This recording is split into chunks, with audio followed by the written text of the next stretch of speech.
अस्सलाम वालेकुम नाज़रीन, मां आहियां शुएब अली उमरानी ऐं तव्हां ॾिसी रहिया आहियो BR टाइम न्यूज़। सभ खां पहिरियां शामिल कंदासीं हीअ रिपोर्ट। अफ़गानिस्तान मां अफ़गाननि जी लोध पाकिस्तान अचण लाइ तयारु। हुकूमत वधीक 5 खां 7 लख अफ़गाननि खे पनाह ॾियण जो मंसूबो तयारु करे वरितो। उत्तर वज़ीरिस्तान ऐं चित्राल में अफ़गान मुहाजिरनि लाइ 3 कंपनियूं क़ाइमु करण जो फ़ैसिलो। अफ़गान मुहाजिरनि बाबति केपीए जे कमिश्नर जो चवणु आहे त पाकिस्तान वधीक अफ़गान मुहाजिरनि खे अचण जी इजाज़त न ॾियण जो फ़ैसिलो कयो आहे, पर को इंसानी अलमियो थियो त उनखे बि मोह ॾियण लाइ तयारु आहियूं। धरती धड़ियनि अफ़गान परवागीर लोध रोकण लाइ सिंध सूबाई हुकूमत खां अॻुवाट क़दम खणण जो मुतालिबो। क़ौमी अवामी तहरीक जे सरबराह अयाज़ लतीफ़ पलेजो चयो आहे त सिंध को यतीम खानो नाहे जो 1947 खां पोइ जेको बि माण्हू अचे थो ठका कराची निकिरे थो।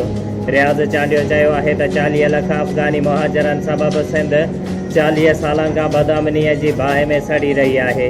डॉक्टर नियाज़ कालाणीअ जो चवणु आहे त धारियनि जी लोध रोकण लाइ क़दम खयां वञनि। सिंध हुकूमत पारां मवाछ ॻोठ धमाके में मारिजी वियलनि जे वारसनि खे 10 लख रुपया इमदाद ॾियण ऐं ज़ख़्मियुनि जो इलाजु सरकारी ख़र्च ते करण जो ऐलान। वॾे वज़ीर मुराद अली शाह चयो आहे त पाकिस्तान जा दुश्मन कराचीअ खे निशानो बणाइनि था। दहशतगर्दनि जी गिरफ़्तारीअ ताईं सुकून सां न वेहंदासीं। सिंधु दरिया में पाणीअ जी सख़्त खोट बावजूदि वावड़ा इख़्तियारनि तरबेला डैम भरण जो सिलसिलो ॿीहर शुरू करे छॾियो।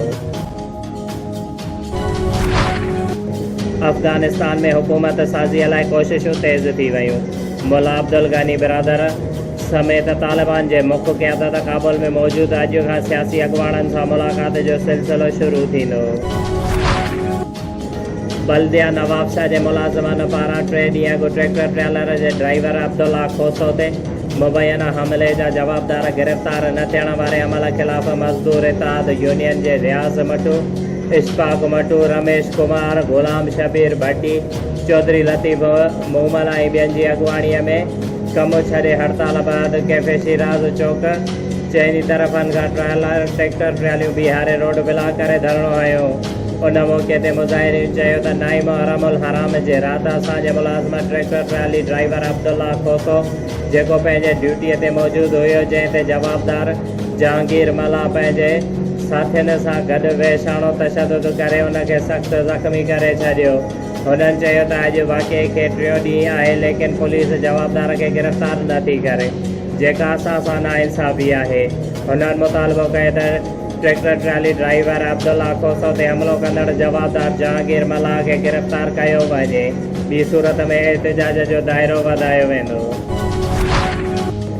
पुरअसरार बीमारीअ में मुब्तला ख़ानदान खे वज़ीर आला सिंध जे ख़ासि मुआविन सादिक मेमण जे हिदायत ते व्हील चेयर ऐं माली मदद फ़राहम कई वई।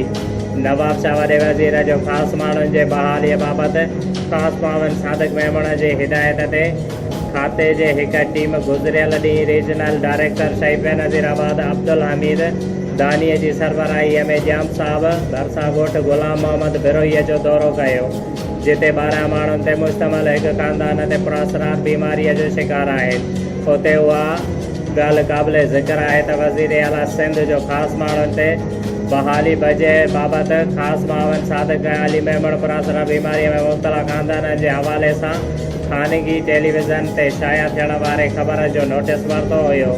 ख़ासि माण्हुनि जे बहालीअ ते खाधे शहीद बेनज़ीराबाद जी टीम ख़ानदान जे माण्हुनि खे 8 व्हील चेयर ऐं 50,000 कैश फी माण्हूअ खे ॾिना ऐं राशन पिणु फ़राहम कयो।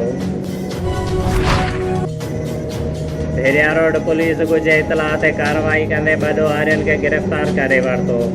पक्का चांग लिंक रोड ते पुलिस ऐं ॾोहारियुनि विच में मुक़ाबिलो थियो। मुक़ाबिले दौरान 2 ॾोहारी मुजाहिद मला ऐं ख़ादिम कासकेलीअ खे हथियारनि समेत ज़ख़्मी हालत में गिरफ़्तार करे वरितो, जॾहिं त 5 ॾोहारी फ़रार थियण में कामयाब थी विया। गिरफ़्तार ॾोहारियुनि मथां मुख़्तलिफ़ कलमनि हेठि भेरिया रोड थाणे ते केस दाख़िल कया विया।